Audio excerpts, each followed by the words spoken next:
Mazmur 91. Dalam lindungan Allah. Orang yang duduk dalam lindungan yang maha tinggi dan bermalam dalam naungan yang maha kuasa akan berkata kepada Tuhan, tempat perlindunganku dan kubu pertahananku, Allahku yang kupercayai. Sungguh dialah yang akan melepaskan engkau dari jerat penangkap burung, dari penyakit sampar yang busuk. Dengan kepaknya ia akan menundungi engkau. Di bawah sayapnya engkau akan berlindung.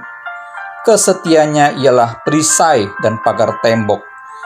Engkau tak usah takut terhadap kedahsyatan malam, terhadap panah yang terbang di waktu siang, terhadap penyakit sampar yang berjalan di dalam gelap, terhadap penyakit menular yang mengamuk di waktu petang. Walau 1000 orang rebah di sisimu dan 10.000 di sebelah kananmu, tetapi itu tidak akan menimpamu.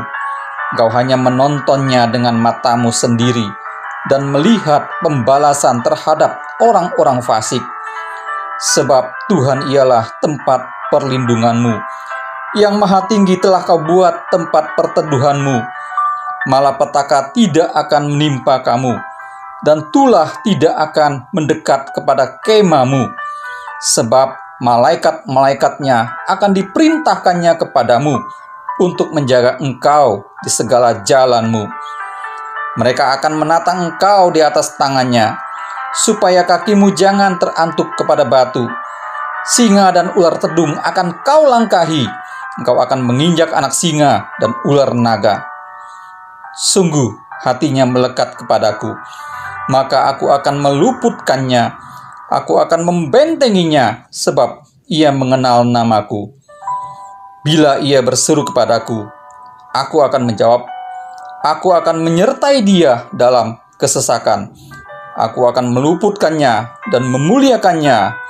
Dengan panjang umur akan kukenyangkan dia, dan akan kuperlihatkan kepadanya keselamatan daripadaku. Shalom umat yang dikasihi Tuhan. Kita bersyukur hari ini kita ada di tempat ini untuk menyenangkan hati Tuhan. Firman Tuhan berkata, datanglah ke baitnya dengan hati yang bersyukur. Bawalah pujianmu kepada Tuhan, senangkan dia hari ini. Katakan amin. Tepuk tangan buat Tuhan Yesus yang luar biasa. Haleluya. Mari tepuk tangan sama-sama Bapak Ibu, dimanapun Bapak Ibu berada.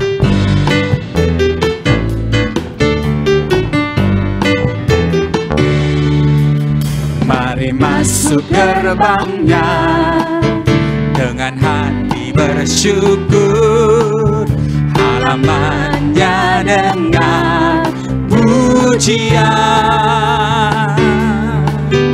Penuhilah baitnya dengan nyanyian syukur, hadiratnya penuh sukacita. Katakan, mari masuk gerbangnya dengan hati bersyukur, halamannya dengan pujian.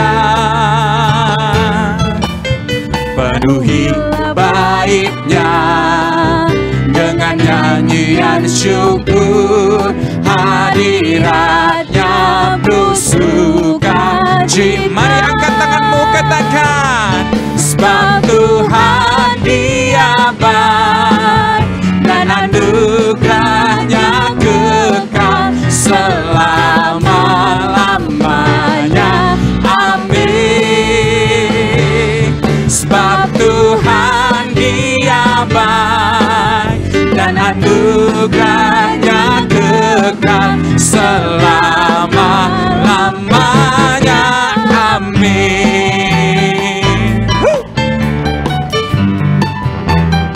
Katakan sama-sama, mari masuk gerbangnya dengan hati bersyukur, halamannya dengan pujian. Penuhi baitnya dengan nyanyian syukur, hadiratnya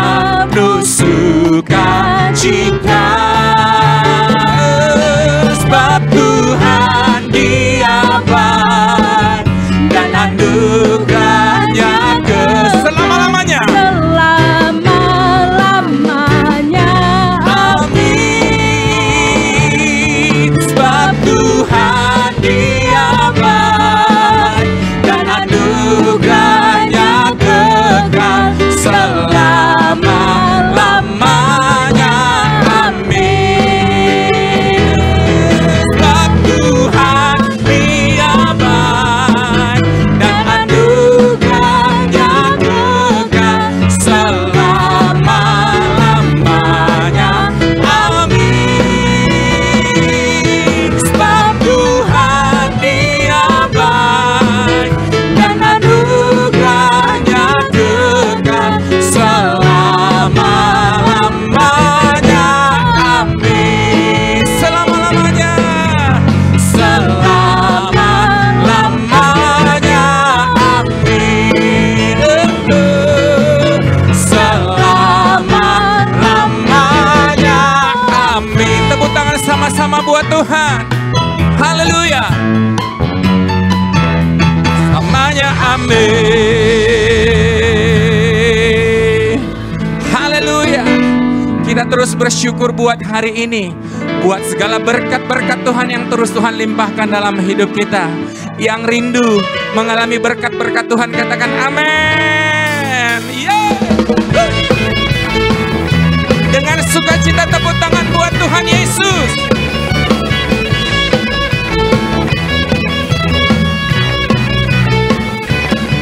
Angkat. Kasih setiamu nyata bagiku, hikmat kebajikan tersedia bagiku. Sebab Allah sanggup limpahkan segalanya, dan anugerahnya sangat besar bagiku. Katakan dengan imanmu, yo. Aku diberkati, aku dilimpahi, karena Allah sanggup untuk menyediakan. Aku diberkati, aku dilimpahi atas sempurna anugerah Tuhan bagiku. Berkat Tuhan melimpah bagi orang percaya.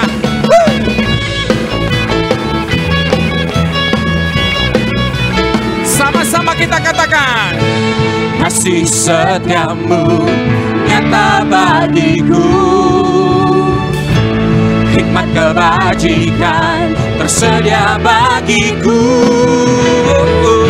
Sebab Allah sanggup limpahkan segalanya, dan anugerahnya sangat besar bagiku. Yo. Aku diberkati, amin. Aku dilimpahi, karena Allah sanggup untuk menyediakan. Aku diberkati, aku dilimpahi atas sempurna anugerah Tuhan bagiku. Saya percaya pagi ini berkat Tuhan mengalir atas setiap Bapak Ibu, dimanapun Bapak Ibu menyembah Tuhan.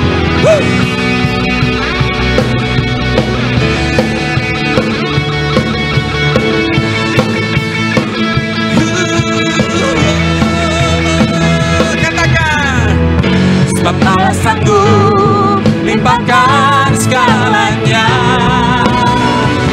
dan anugerahnya sangat besar bagi. Sebab Allah sanggup, sebab Allah sanggup limpahkan segalanya, dan anugerahnya sangat besar bagi. Katakan dengan imanmu, aku diberkati, aku diberkati, aku dilimpahi, karena Allah sanggup untuk menyediakan. Aku diberkati, aku dilimpahi,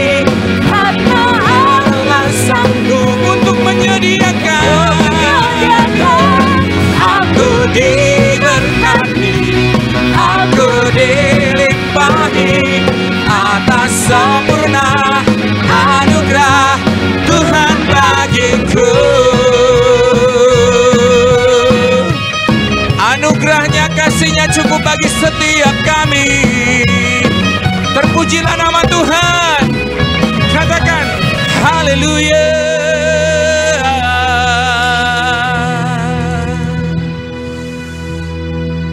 Kami bersyukur Tuhan Yesus. Kami berterima kasih buat hari ini, buat penyertaan-Nya bagi setiap kami, buat kasih setia-Nya, buat kemurahan-Nya yang selalu baru setiap hari. Haleluya. Kasih-Nya sungguh ajaib, pengorbanan-Nya luar biasa.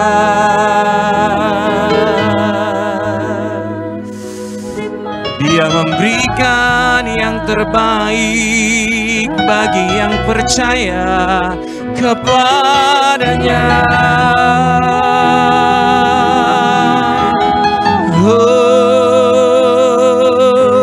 Sebab itu hari ini kami datang merendahkan diri kami, membawa pujian, membawa korban syukur yang menyenangkan hati-Mu,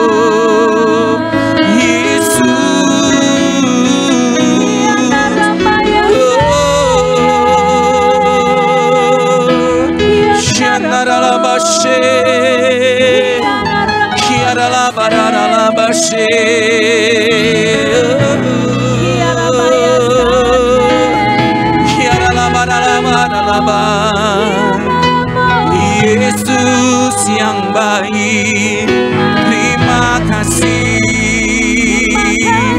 terima kasih.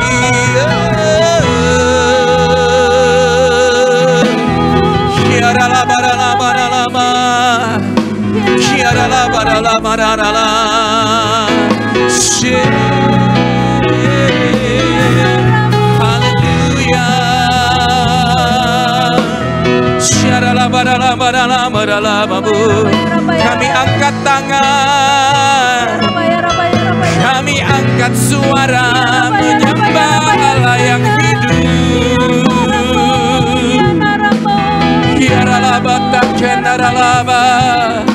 Sebab Engkaulah segalanya bagi setiap kami. Engkaulah pujianku, Engkaulah penyembahan.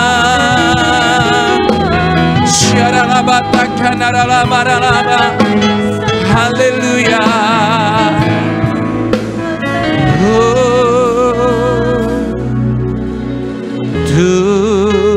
Tuhan, Kaulah segalanya.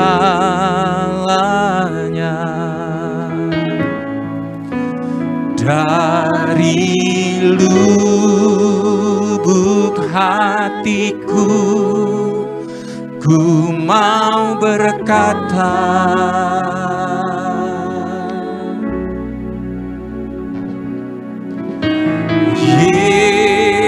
Yesus, Kaulah segalanya.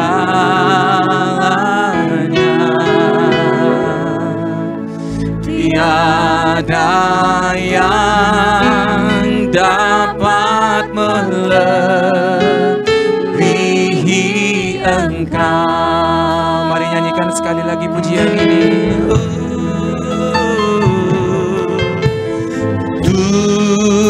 Tuhan, Kaulah segalanya.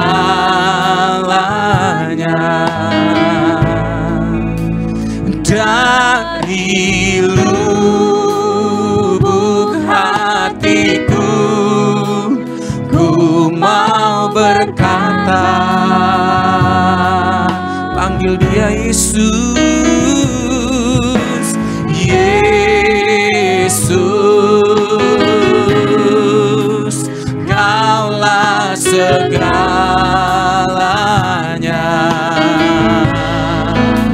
Tiada yang dapat melebihi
Jesus, thank you Lord.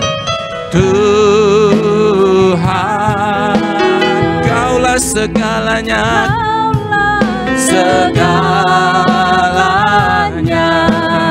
Dari lubuk hati, dari lubuk hatiku, ku mau berkata, Yesusku, Yesus,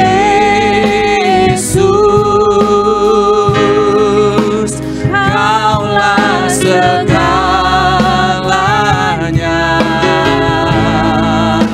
Tiada yang dapat melebihi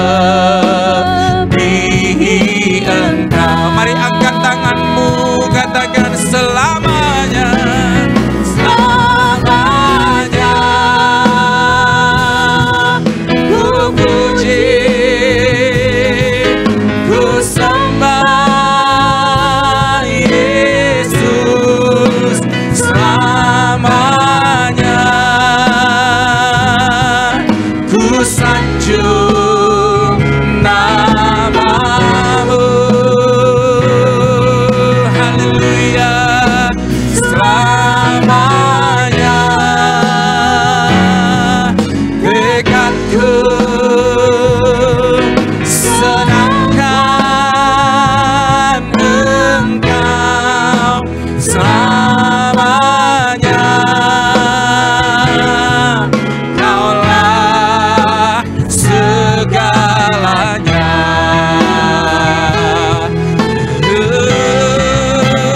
Selamanya ku puji, ku sembah Yesus selamanya. Kami sanjung, ku sanjung namamu selamanya. Dekatku senangkan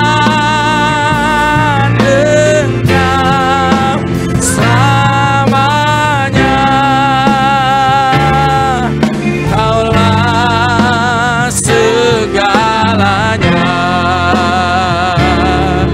Kaulah segalanya.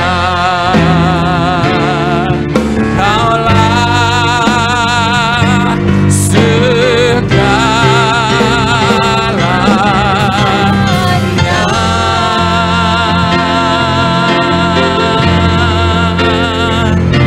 Kaulah segalanya Tuhan.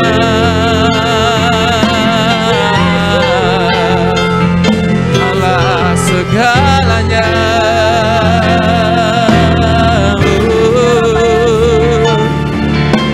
Tiada yang lain.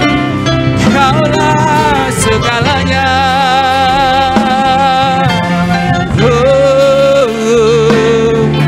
Kaulah segalanya bagi setiap kami.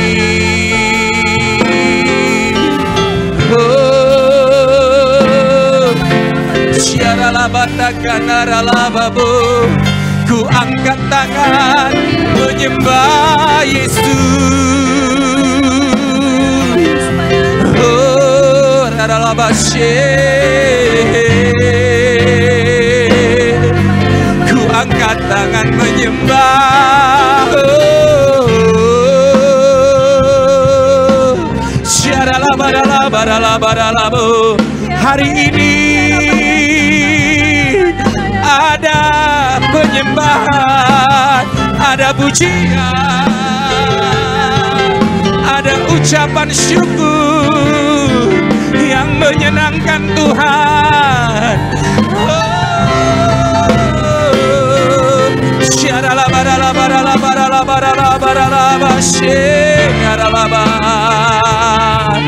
Mari Bapak Ibu yang ada di rumah, perdengarkan suaramu kepada Tuhan.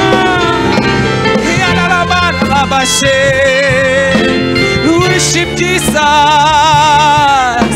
Worship Jesus.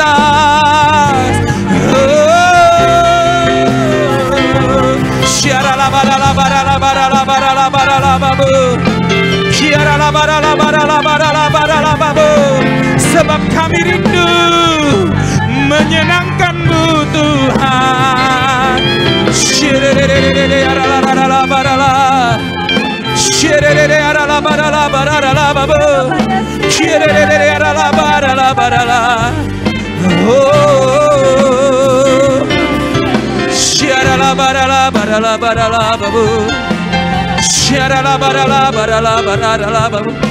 Haleluya. Oh, yaralabashi. Sharalabata kanaralabashi. Sharalabata kanaralabashi. Pujian kami bagi-Mu Tuhan, penyembahan yang menyenangkan-Mu.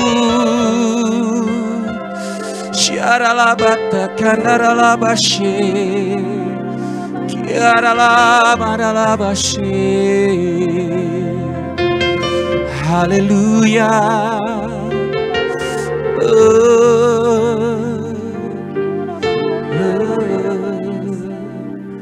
Segala pujian dan syukur bagi-Mu, Allah yang mulia, kuduslah nama-Mu.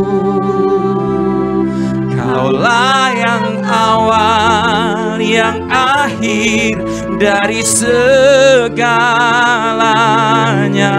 Yesus, Kaulah pujian bagiku. Segala pujian dan syukur bagimu, Allah yang mulia, kuduslah nama-Mu.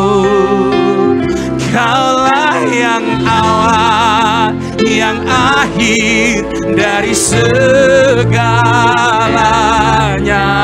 Yesus, Kaulah pujian bagiku. Segala pujian dan syukur bagimu, Allah yang mulia, kuduslah nama-Mu. Kaulah yang awal, yang akhir dari segalanya. Yesus, Kaulah pujian dengan mengangkat tangan katakan, segala pujian dan syukur bagimu, Allah yang mulia, kuduslah nama-Mu. Kaulah yang awal, yang akhir dari segalanya. Yesus, Kaulah pujian bagiku.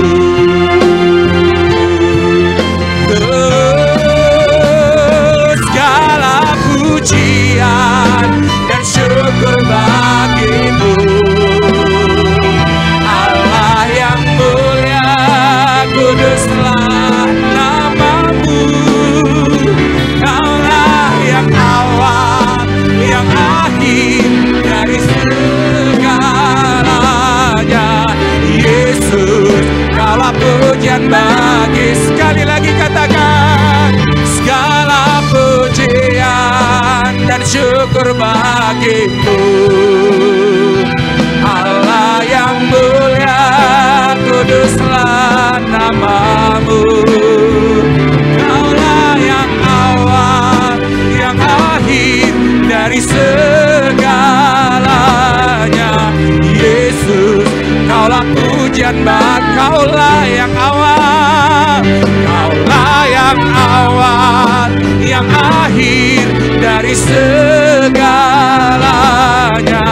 Yesus, Kaulah pujian bagi. Kaulah yang awal, Kaulah yang awal, yang akhir dari segalanya. Yesus, Kaulah pujian bagiku.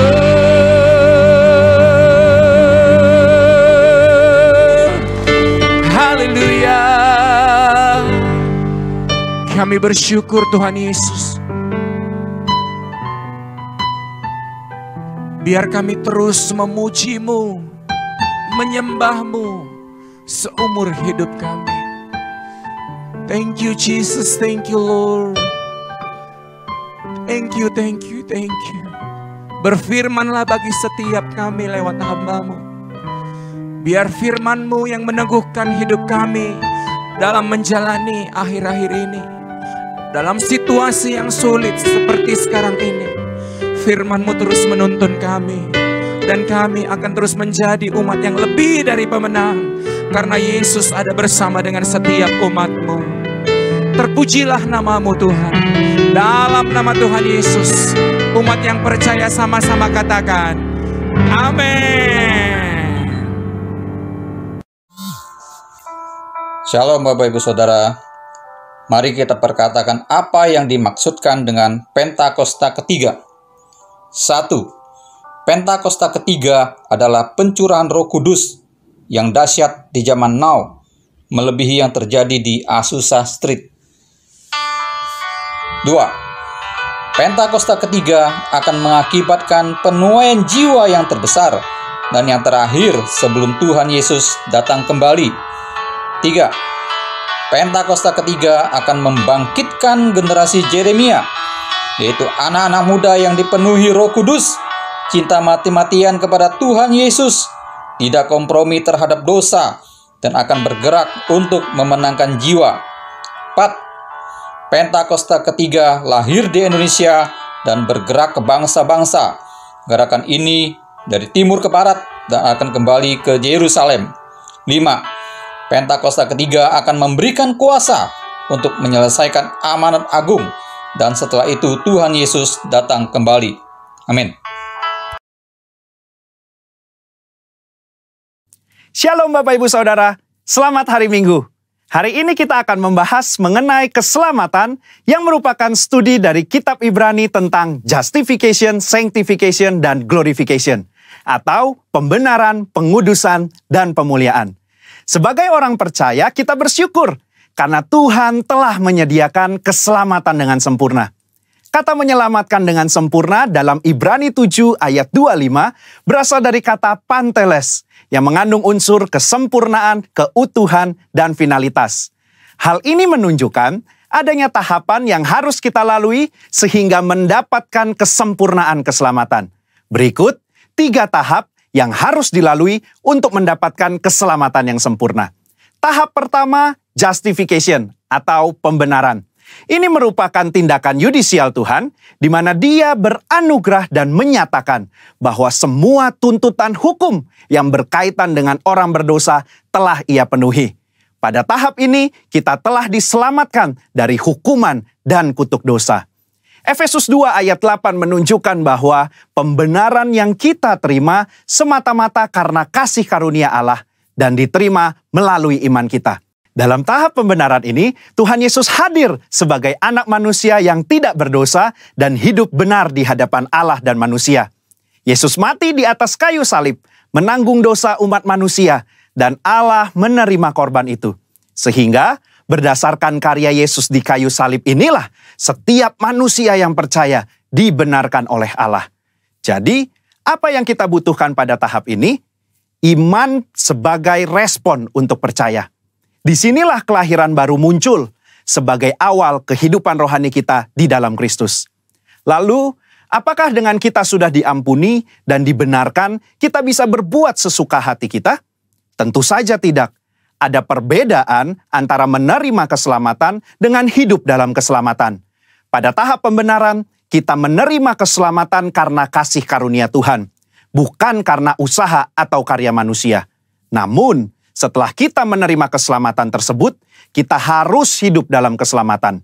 Orang-orang yang telah dibenarkan harus menghidupi kehidupan kudus dan berupaya untuk menang atas kuasa dosa.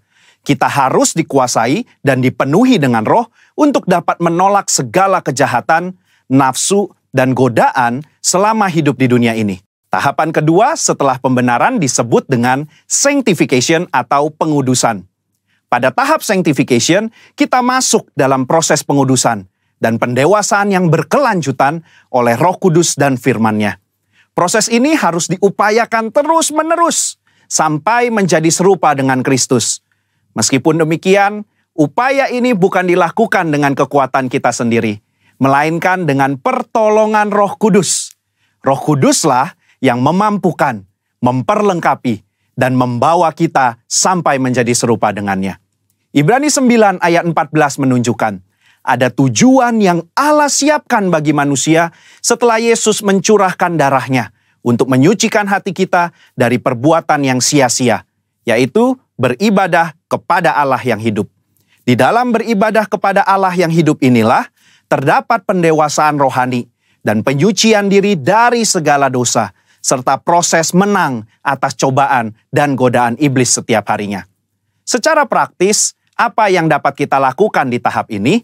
Setidaknya ada 3 aspek dalam pengudusan yang kita lakukan berdasarkan Ibrani 10 ayat 22-24. Yang pertama, taat dan setia kepada Yesus. Yang kedua, saling mendorong untuk hidup dalam kasih. Yang ketiga, menghasilkan buah pertobatan dan buah roh. Di dalam tahap pengudusan ini, akan banyak peperangan rohani yang dilakukan. Maka dari itu, kita harus senantiasa hidup dikuasai oleh roh dan hidup dalam pengudusan. Sehingga kita akan menang atas setiap peperangan yang kita lakukan. Sekali lagi, kasih karunia adalah tindakan Tuhan memberikan Roh Kudus-Nya untuk memenuhi dan menguatkan kita dengan kehadiran, pengurapan, dan karunia-Nya. Melalui iman adalah kita dengan setia mengerjakan ketaatan dan latihan-latihan yang membangun manusia rohani kita sampai menjadi serupa dengan Kristus. Tahapan ketiga untuk mencapai keselamatan yang sempurna adalah glorification atau pemuliaan. Tahapan ini juga disebut sebagai keselamatan akhir, di mana kita akan diselamatkan dari kehadiran dosa. Artinya, manusia tidak lagi memiliki kehadiran dosa. Di dalam doktrin keselamatan, kondisi ini akan tergenapi ketika Tuhan Yesus datang untuk kali yang kedua. Dan hanya tersedia bagi mereka yang bertahan dan setia selama proses pengudusan. Dan yang telah menjadi serupa dengan gambar Yesus. Ibrani 10 ayat 37 menunjukkan, sedikit waktu lagi ia akan datang. Sudah siapkah kita akan kedatangannya? Apakah kita sudah serupa dengannya? Melakukan perintah dan amanat agungnya dengan benar? Ada 3 hal yang akan dilakukan saat ia datang untuk kali yang kedua. Pertama, ia datang untuk menyempurnakan keselamatan kita dengan cara memberikan kepada kita tubuh kemuliaan. Yang kedua, ia memberikan upah kepada kita hamba-hambanya. Dan yang ketiga, ia menyelesaikan rencananya dengan menghancurkan iblis dan menegakkan kerajaannya. Kesimpulannya, insan Pentakosta menganut doktrin progressive salvation, yaitu bahwa keselamatan tidak didapatkan secara instan, melainkan sebuah proses dan perjalanan yang dituntun dan dipimpin oleh Roh Kudus sampai akhir hidup. GBI menolak pandangan sekali selamat tetap selamat. Jaminan keselamatan itu selalu kita miliki selama kita tetap tinggal di dalam Kristus.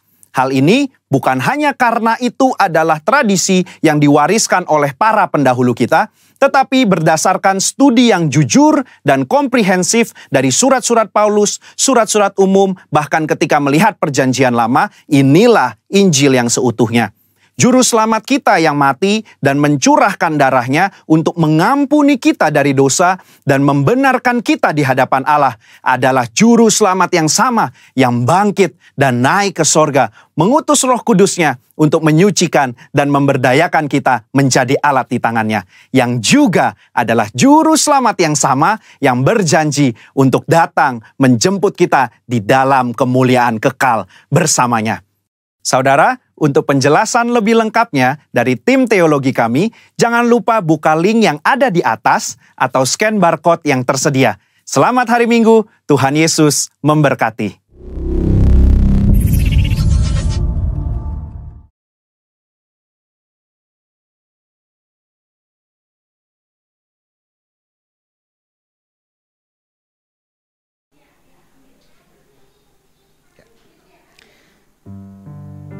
Shalom Bapak Ibu yang dikasihi oleh Tuhan. Mari pada pagi hari ini kita akan kembali merenungkan firman Tuhan.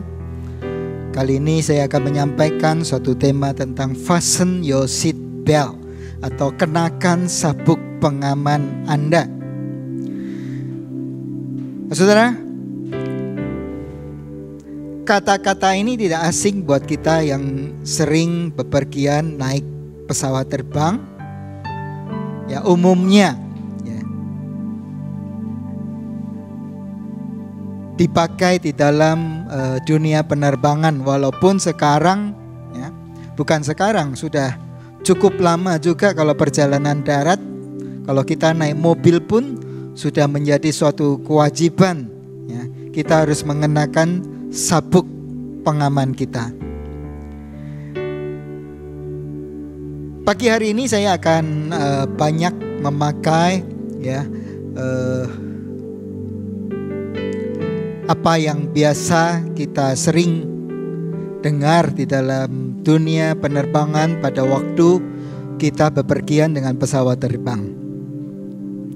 Ya, perintah yang sering kita dengarkan ya saat kita berada di dalam pesawat terbang ya. Fasten your seat belt ini diberikan atau harus kita jalankan pada 3 keadaan.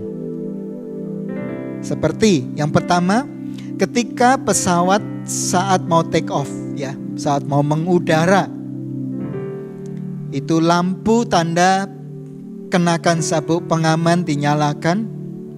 Dan juga ada peringatan dari pramugari pesawat terbang untuk setiap penumpang mengenakan sabuk pengamannya. Yang kedua, ketika pesawat memasuki cuaca buruk ya, pada saat sudah mengudara, itu biasanya di dalam keadaan seperti ini ya, ada pengumuman dari pramugari juga supaya kita mengenakan sabuk pengaman kita. Dan pada keadaan yang ketiga adalah ketika pesawat mau landing atau mendarat. Itu kembali lampu tanda kenakan sabuk pengaman itu menyala. Dan ada peringatan juga dari pramugari akan kita para penumpang mengenakan sabuk pengaman kita. Nah, saya mau pakai saudara yang keadaan yang kedua, ketika pesawat itu sedang mengudara dan pada saat memasuki cuaca yang buruk. Pada saat pesawat mengalami suatu turbulensi, memasuki suatu turbulensi. Nah saudara, istilah turbulensi ini artinya adalah suatu gerakan udara yang tidak beraturan, yang sebagai akibat dari perbedaan tekanan atau suhu. Biasanya ketika mendengar kata turbulensi, terbayang di pikiran kita ya, suatu situasi yang menakutkan ketika kita sedang berada di dalam pesawat. Pesawat tiba-tiba berguncang-guncang. Dan tidak jarang juga tiba-tiba pesawat seperti anjlok gitu. Di dalam keadaan seperti ini saudara, tuh darah kita berdesir ya. Jantung kita berdegup dengan keras. Dan tidak jarang membuat penumpang panik. Karena tidak adanya tekanan udara ya. Pesawat sepertinya turun mendadak ya, anjlok gitu ya. Ini membuat penumpang terkesiap dan ya, jantung berdebar-debar gitu. Tidak jarang juga banyak yang panik menghadapi situasi seperti ini. Apalagi ketika guncangan pesawat itu terjadi dalam keadaan yang lama. Nah biasanya pada saat memasuki cuaca yang buruk seperti ini akan ada pengumuman dari pramugari. Dan sebelum itu lampu dari pesawat yang tadinya menyala itu tiba-tiba dimatikan, dan pramugari akan mengumumkan seperti ini. Para penumpang yang terhormat, kita sedang memasuki cuaca yang buruk. Tetaplah duduk di tempat duduk Anda masing-masing. Kenakan sabuk pengaman Anda. Tegakkan sandaran kursi Anda. Lipatlah meja di depan sandaran kursi Anda. Dan tutuplah penutup kaca jendela Anda. Dan saudara dimintakan untuk mengenakan sabuk pengaman saudara. Saya pakai gambaran ini untuk menganalogikan saudara situasi yang sedang kita hadapi hari-hari ini. Saya mau katakan kepada saudara sekalian bahwa saat ini kita sedang memasuki suatu turbulensi di dalam dunia spiritual kita. Antara kebenaran, ajaran sesat, hoax, teori konspirasi, kebohongan, fitnah bercampur aduk bertaburan di media sosial yang menimbulkan kegoncangan iman kita sekalian. Sulit untuk membedakan mana berita yang benar dan mana berita yang bohong. Jujur saja saudara, kita terkadang juga tanpa sengaja menjadi penyebar berita-berita palsu, dengan cepat sekali mengcopy paste send WA yang kita terima tanpa kita memeriksa kebenarannya terlebih dahulu. Ada teori yang mengatakan bahwa kebohongan yang diberitakan terus-menerus akan dipercayai sebagai satu kebenaran. Kondisi ini makin diperparah ketika kita melihat di dalam media sosial adanya sesama hamba Tuhan yang saling menyerang. Nah saudaraku, betapa berbahayanya keadaan yang kita hadapi hari-hari ini. Sebagaimana di dalam pesawat disediakan kartu-kartu doa di kantong kursi penumpang, dan dianjurkan untuk digunakan saat pesawat dalam bahaya.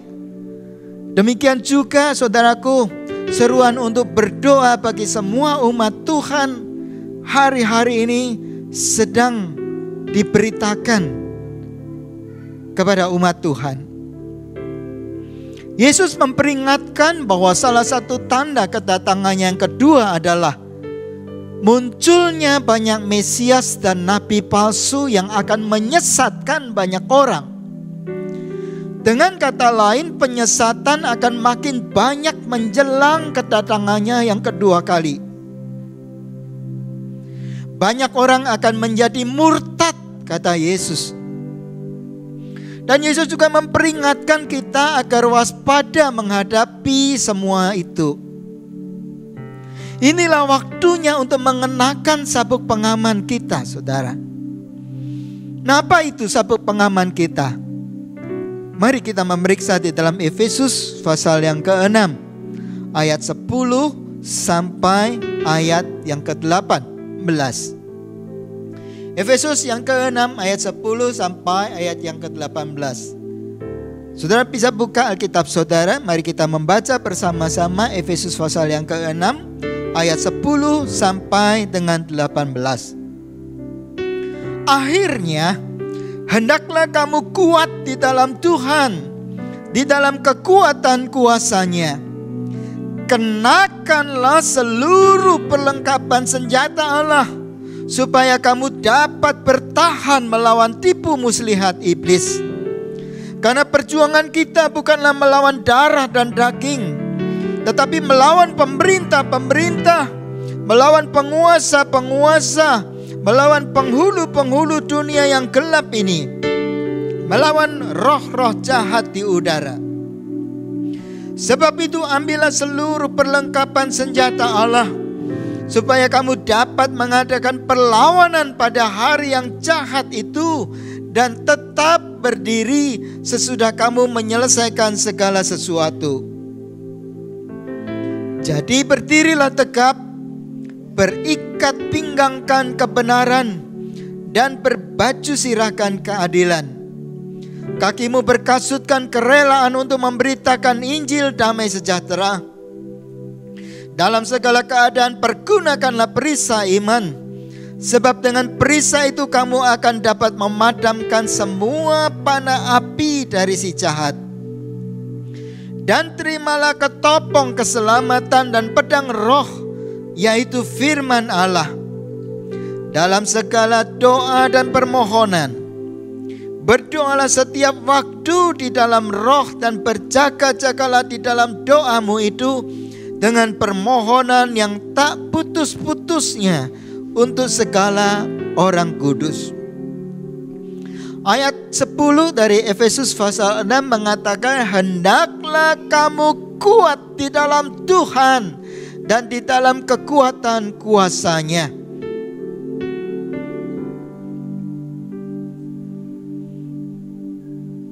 Di dalam Alkitab bahasa Inggris dituliskan be empowered, diperlengkapi. Hendaklah kamu kuat, dikatakan hendaklah kamu diperlengkapi di dalam Tuhan dan dalam kekuatan kuasa-Nya. Saudaraku, kembali, ketika kita sedang berada di dalam pesawat, saudaraku, segala perlengkapan keselamatan penerbangan itu sudah disediakan di dalam pesawat itu.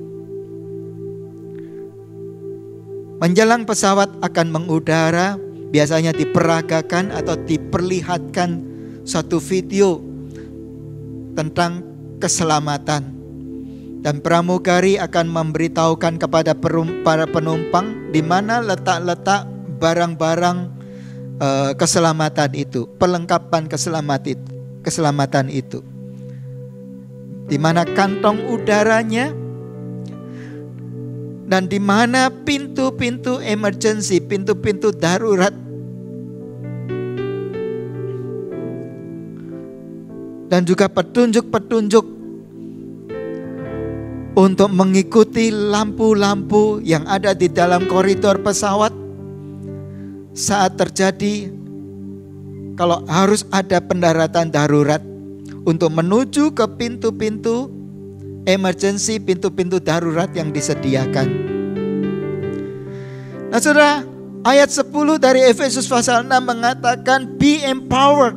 Hendaklah kamu diperlengkapi di dalam Tuhan dan di dalam kuat kuasa-Nya.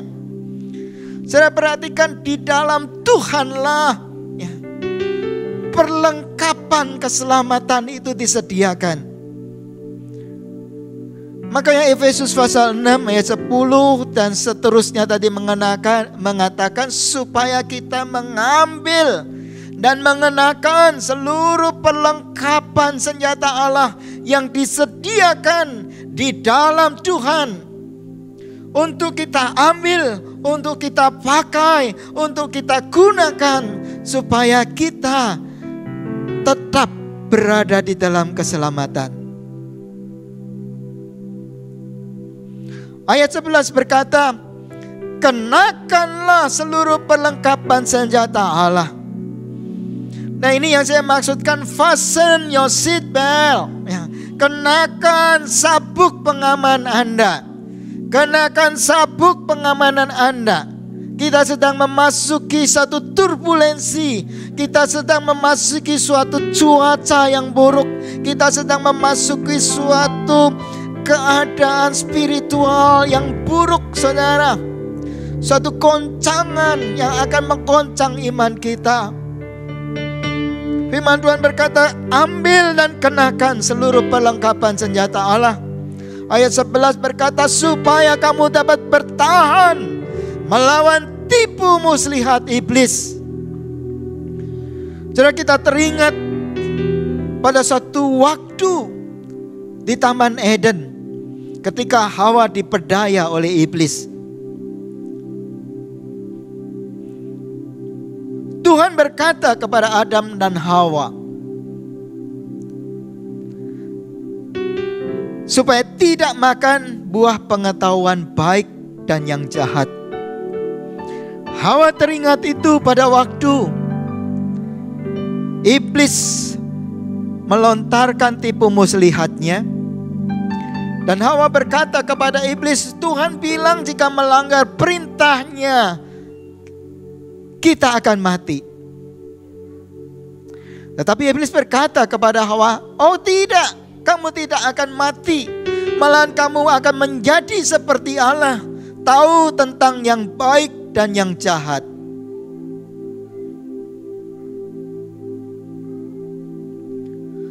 Saudara, sekali lagi,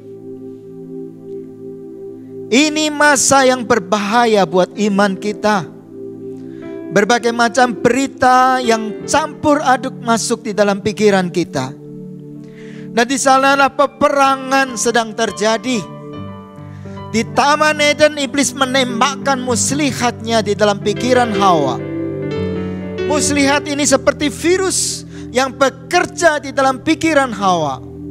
Otaknya memerintahkan matanya untuk memperhatikan buah yang menjadi topik pembicaraannya dengan iblis pada saat itu.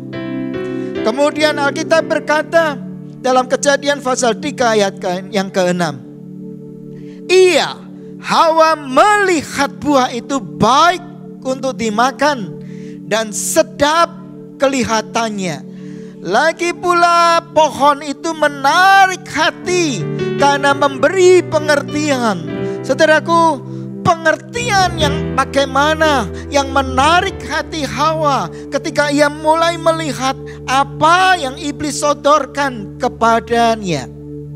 Tentu saja pengertian yang dimaksudkan di dalam ayat ini, pengertian yang menarik hati Hawa adalah pengertian yang pada saat itu disampaikan oleh iblis. Suatu muslihat di mana iblis berkata, kamu tidak akan mati, bahkan kamu akan menjadi seperti Allah, kamu akan tahu yang baik dan yang jahat. Hatinya mulai makin mendekat dan condong pada apa yang iblis katakan. Posisi ini sekaligus menjelaskan bahwa Hawa mulai menjauh dari apa yang Allah katakan. Saudara, perhatikan bahwa apa yang Allah dan iblis katakan adalah hal yang bertolak belakang.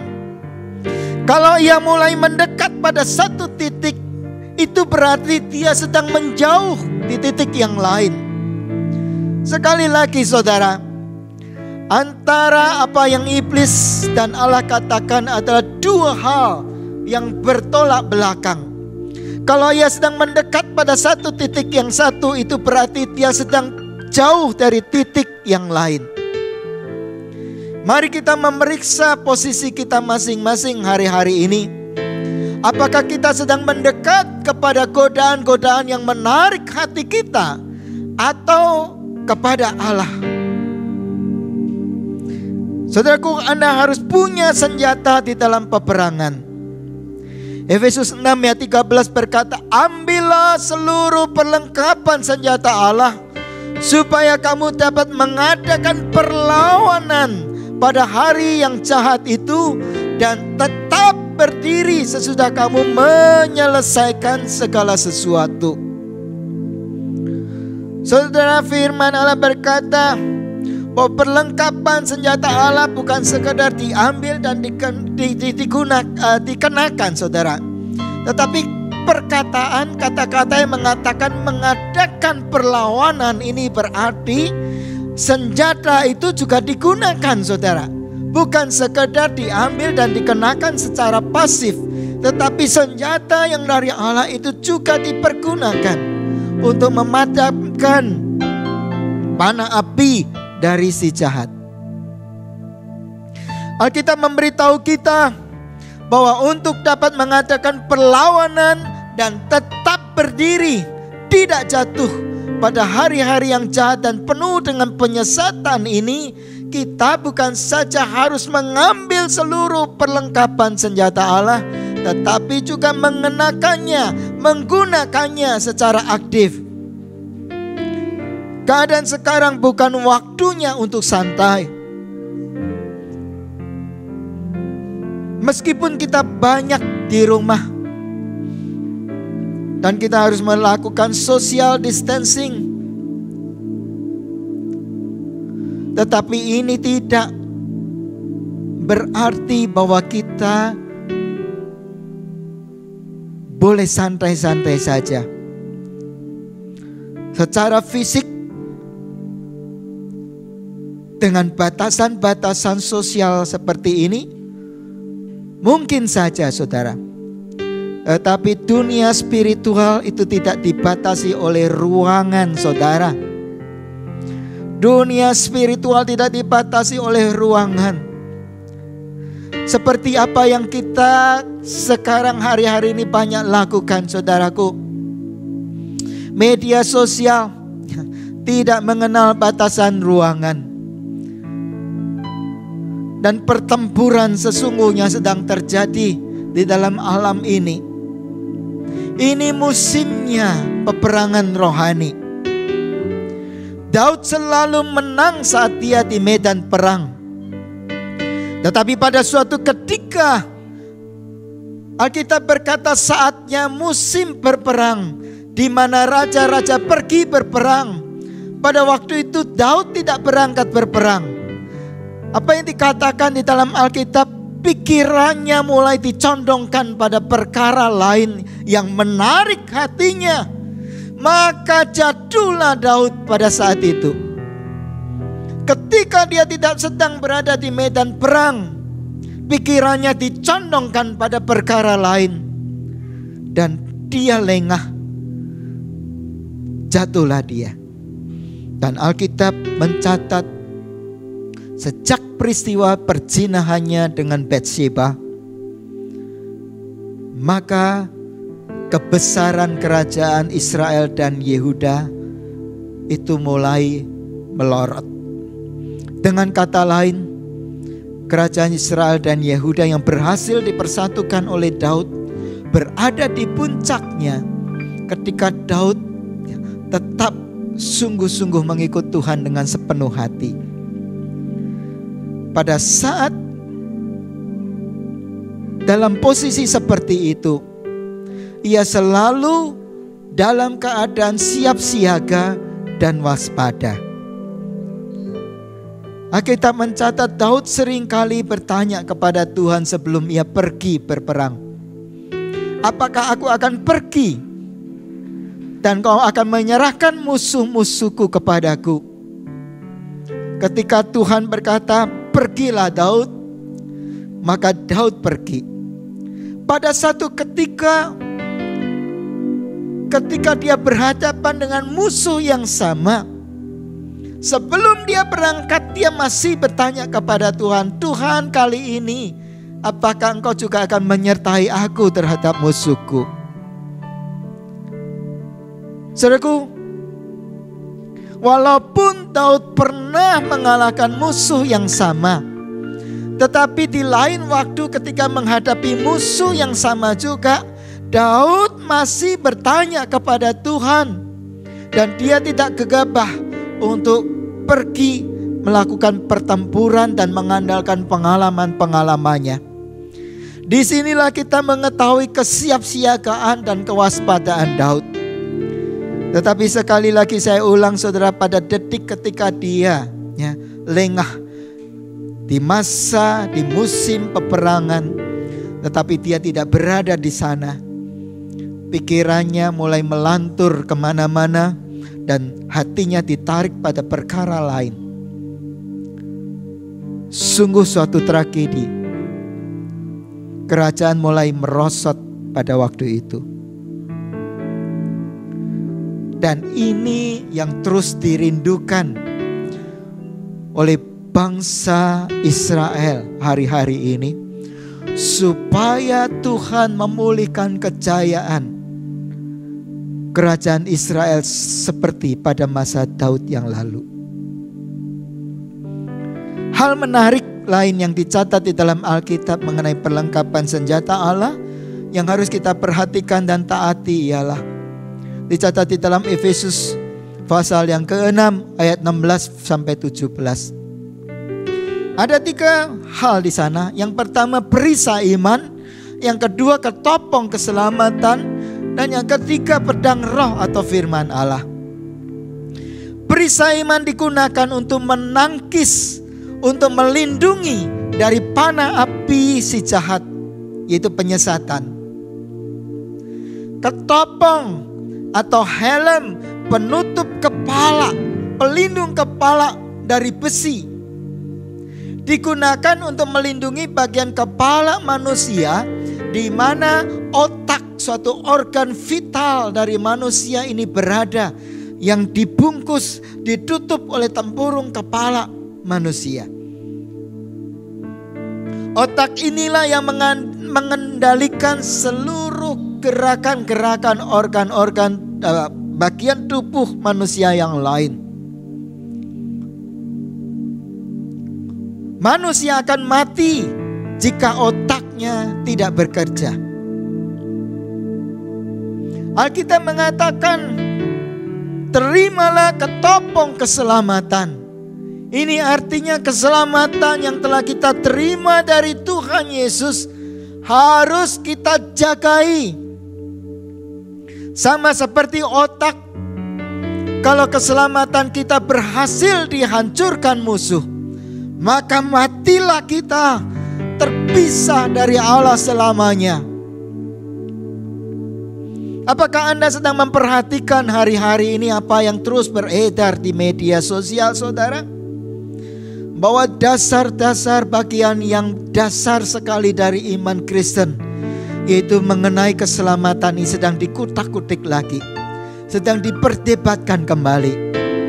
Saudaraku, saya katakan sekali lagi, ini adalah masa yang berbahaya buat kita.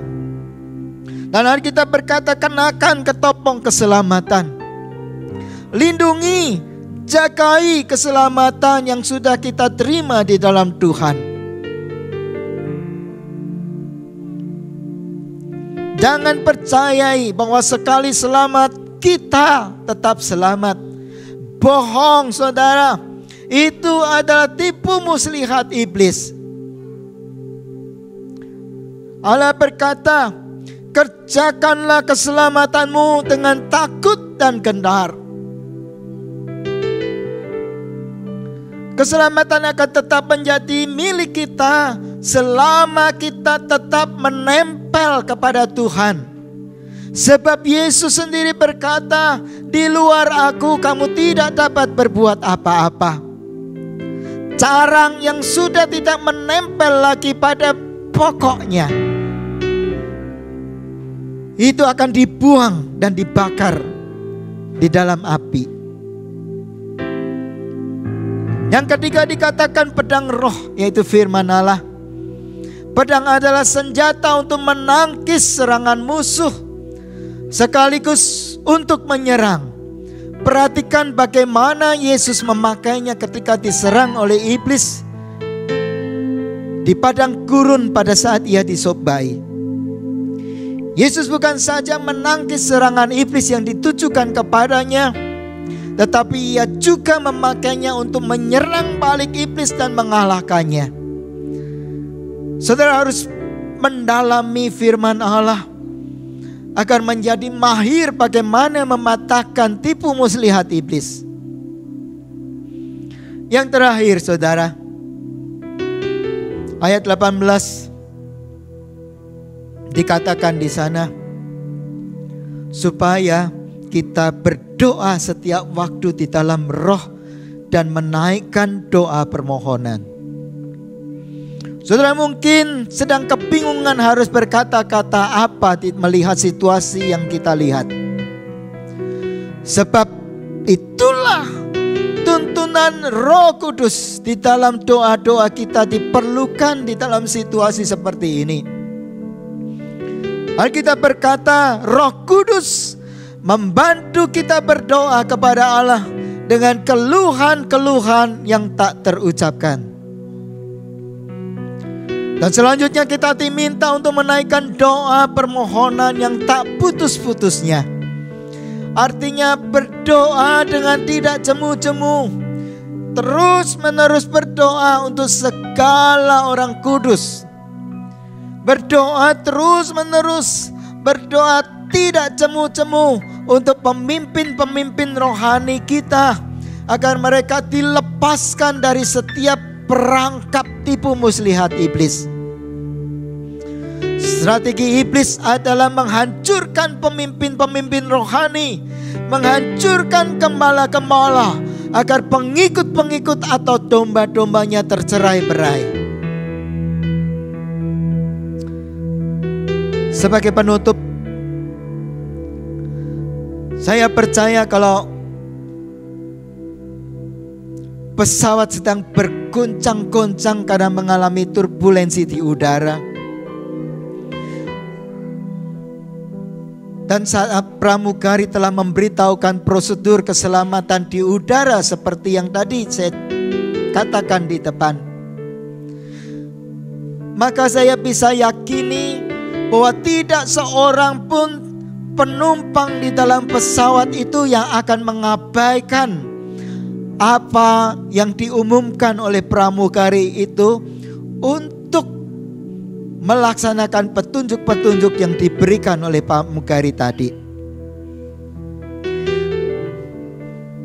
Dalam keadaan yang demikian, pramugari akan terus berjalan dari depan ke belakang atau dari belakang ke depan sambil memeriksa penumpang satu-satu untuk memastikan bahwa mereka menjalankan petunjuk-petunjuk keselamatan yang sudah diberitahukan kepada semua penumpang. Demikian juga saudaraku, seharusnya hari-hari ini kita juga memperhatikan tanda-tanda peringatan yang diberikan dan mematuhi petunjuk-petunjuk yang diberitahukan oleh firman Tuhan kepada kita. Pada saat kita sedang memasuki satu goncangan,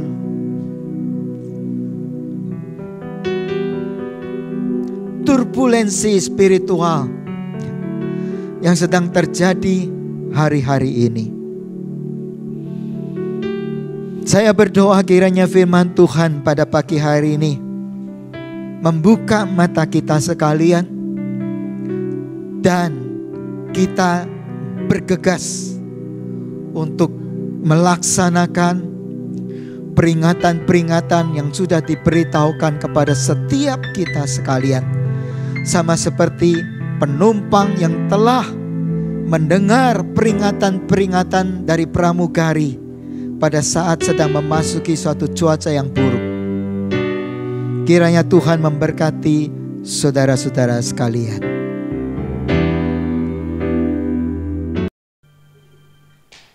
Mari sekarang kita mengangkat kedua tangan kita ke atas.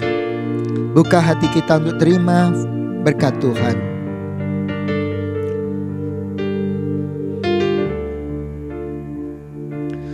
Tuhan memberkati engkau dan melindungi engkau. Tuhan menyinari engkau dengan wajah-Nya yang memberikan kasih karunia-Nya. Tuhan menghadapkan wajah-Nya kepada saudara-saudara sekalian untuk memberikan damai sejahtera. Biarlah damai sejahtera dari Allah Bapa di dalam Tuhan kita Yesus Kristus diberikan untuk memelihara hati dan pikiran saudara, dan untuk mencondongkan hati saudara kepada Tuhan senantiasa. Dan jalinlah terus hidup di dalam pimpinan Roh Kudus yang diberikan untuk menyertai, memberikan kekuatan, dan untuk menolong kita di dalam hari-hari yang jahat ini. Kiranya Tuhan memberkati saudara semuanya. Mari kita katakan amin. Peperangan kita bukan melawan darah dan daging, sebab peperangan kita melawan penguasa di udara. Sebab peperangan kita bukan melawan darah dan daging, sebab peperangan kita melawan roh-roh jahat di udara. Kenakanlah senjata Allah supaya kamu dapat